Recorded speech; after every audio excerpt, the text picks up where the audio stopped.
A ver, ¿qué es lo que hace que la psicología sea una ciencia de verdad?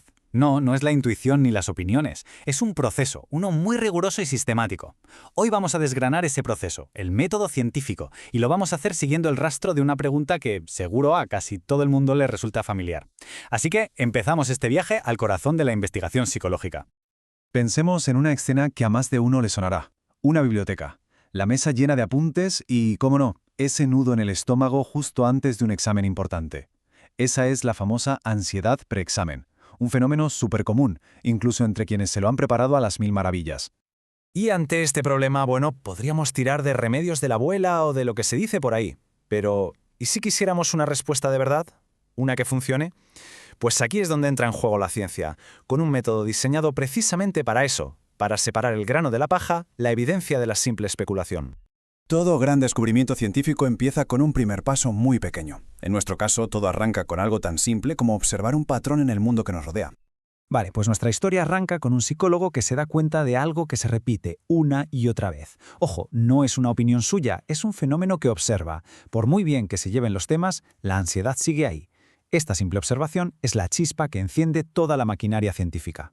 Y claro, para no quedarse en la simple anécdota, este psicólogo echa mano de su herramienta más potente, el método científico. Y que nadie se piense que esto es una fórmula mágica, ¿eh? Es más bien un proceso, una especie de filtro contra nuestros propios prejuicios, y es la clave que hace que la psicología sea una ciencia seria. Y este proceso, ojo, tiene unas reglas del juego muy claras. No va de yo creo que o a mí me parece que, no. Tiene que ser objetivo, describir la realidad. Racional, o sea, basarse en pruebas, y esto es fundamental, tiene que ser verificable. ¿Qué quiere decir? Pues que si otro equipo de investigación en otra parte del mundo sigue los mismos pasos, debería llegar a unos resultados parecidos. Esto es lo que le da una solidez tremenda al conocimiento. Muy bien, ya tenemos las reglas del juego sobre la mesa. Ahora llega el momento de afinar el tiro. Vamos a ver cómo esa observación tan general se convierte en algo mucho más concreto y sobre todo en algo que se pueda comprobar.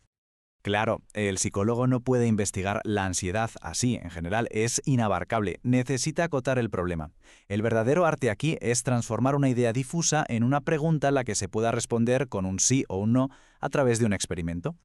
Y tachán, aquí la tenemos, una pregunta de investigación de manual. Fijaos qué bien construida está, es específica. Habla de música relajante y de estudiantes universitarios. Es medible, porque los niveles de ansiedad se pueden medir. Y por supuesto, es comprobable, porque podemos montar un estudio para responderla. A partir de esa pregunta tan bien hecha, se formula una hipótesis. Que, una hipótesis no es más que una predicción, una especie de apuesta informada. Es la respuesta que el investigador cree que va a encontrar, pero que, y esto es lo importante, ahora tiene que poner a prueba.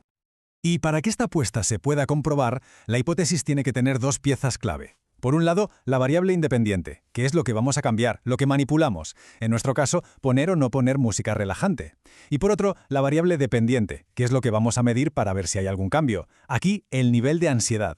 El quid de la cuestión es ver si al tocar la primera, la segunda se mueve. Y ahora sí que sí llega la parte emocionante. Dejamos la teoría, el papel y nos ponemos manos a la obra para ver si nuestra predicción aguanta el tipo en el mundo real. Para probar la hipótesis, el diseño tiene que ser listo. No vale con ponerle música a un grupo y ver qué pasa. Porque, ¿cómo sabemos que si baja la ansiedad es por la música y no porque, justo ese día hacía sol? La solución es el grupo de control. Se coge un grupo de estudiantes lo más parecido posible, pero a ellos no se les pone la música. Así, si al final hay una diferencia entre los dos grupos, solo se la podremos atribuir a la música. Muy bien, pero ¿cómo se mide algo tan subjetivo como la ansiedad? Pues la psicología tiene herramientas muy objetivas para esto. Por un lado, se usan cuestionarios que han sido validados científicamente, que dan una puntuación a ese estado de ansiedad. Y por otro, se tiran de medidas fisiológicas. El cuerpo no engaña. El pulso, la frecuencia cardíaca o incluso el cortisol en la saliva son chivatos del estrés. Bien, ya tenemos todos los datos encima de la mesa. Llega el momento decisivo, el momento de hacer que los números hablen y nos cuenten su historia. Y aquí viene la pregunta del millón. Después de todo este proceso, de la observación, la hipótesis, el experimento, ¿ha servido para algo? ¿Nuestra predicción era correcta o nos hemos equivocado? Pues echemos un vistazo a los resultados. Mirad las barras. La que representa el grupo experimental, el que escuchó la música, muestra un nivel de ansiedad promedio bastante más bajo que el del grupo de control. A primera vista la cosa pinta bien, ¿verdad?